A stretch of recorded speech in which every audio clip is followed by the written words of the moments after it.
अपने दिल की बात जरूर सुनिए, क्योंकि दिल के माध्यम से ऊपर वाला आपसे बात कर रहा होता है।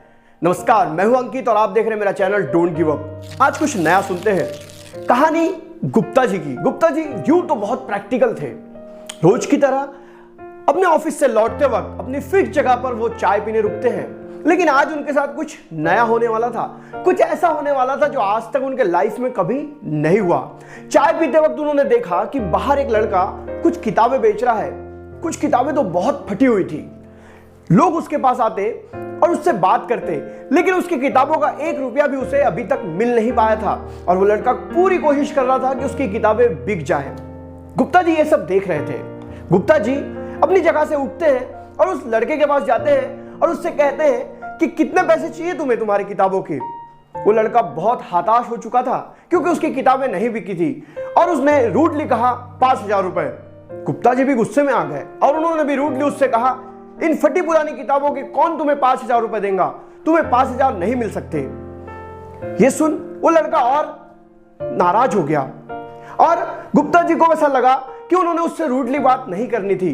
गुप्ता जी ने उससे कहा कि तुम यहां कभी दिखते नहीं और तुम व्यापार भी नहीं करते, तो तुम ये किताबें क्यों बेच रहे हो।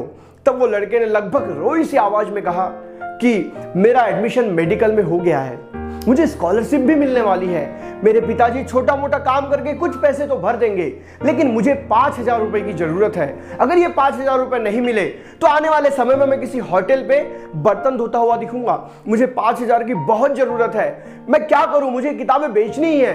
तब गुप्ता जी को पता नहीं क्या हुआ, गुप्ता जी ने अपने जेब से 5,000 रुपए निकाले और उस लड़के को दे दिए।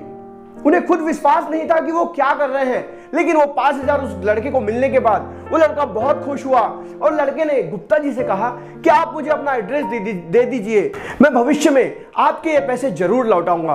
गुप्ता जी ने सिर्फ मुंडी हिला दी और उसे अपना कार्ड देते हुए कहा, अगर तुम्हें फ्यूचर में कभी भी पैसे की जरूरत पड़ती है तो तुम मुझे संपर्क कर सकते हो। उस लड़के ने कहा, किताबें गाड़ी में रखवा दूं? गुप्ता जी ने कहा, नहीं, मुझे किताबें नहीं चाहिए। और गुप्ता जी ने उससे उसका नाम पूछा। उसने अपना नाम बताया, जतिन विश्वास। गुप्ता जी ने कहा, तुम्हारे नाम में ही विश्वास है, विश्वास रखो, तुम्हारा अच्छा ही होगा। उसे तो विश्वास दिला दिया और अपने गाड़ी में आकर बैठ गए। गाड़ी में बैठने के बाद गुप्ता जी सोचने लगे, ये मैंने कैसा जुआ खेल लिया, मैंने उसे क्यों 5,000 रुपए दे दिया। शायद मेरे घर वाले, मेरे दोस्त मुझे इमोशनली फूल कहेंगे। और वो अपने घर पहुंच गए।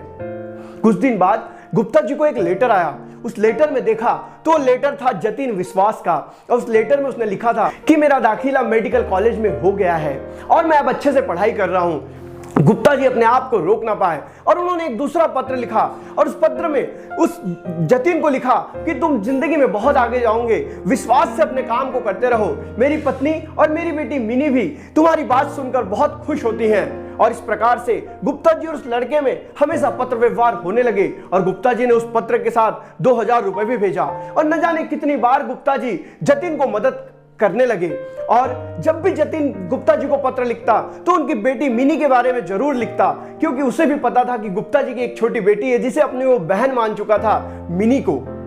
और इस प्रकार गुप्ता जी और जतिन का पत्र व्यवहार चलता रहा। ये बात आगे बढ़ी। जतिन ने बहुत अच्छे से कॉलेज में पढ़ाई की और वो ऑस्ट्रेलिया में जाकर सेटल हो गया। पत्र के द्वारा उसने गुप्ता जी को हमेशा बताया कि उसके जीवन में क्या चल रहा है, उसकी शादी के बारे में बताया, उसके बच्चे के बारे में बताया और इस प्रकार से दोनों का बहुत अच्छा घनिष्ठ रिश्ता तैयार हो गया। अब मिनी बड़ी हो चुकी थी और मिनी के शादी का समारोह चल रहा था। शादी का दिन था। उसी दिन गुप्ता जी के पास एक कुरियर आता है और वो कुरियर को जब वो खोलते हैं तो उसमें $1,00,000 का चेक होता है।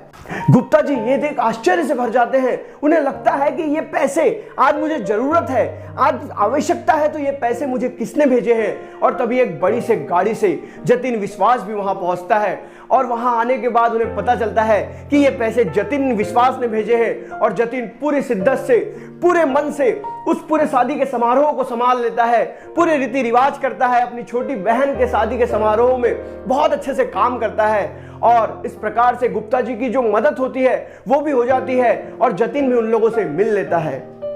और गुप्ता जी तब सोचते हैं कि आज से इतने सालों पहले मैंने जो एक 5,000 रुपए का जुआ खेला था, जब मैंने अपने मन की सुनी थी तो वो गलत नहीं था।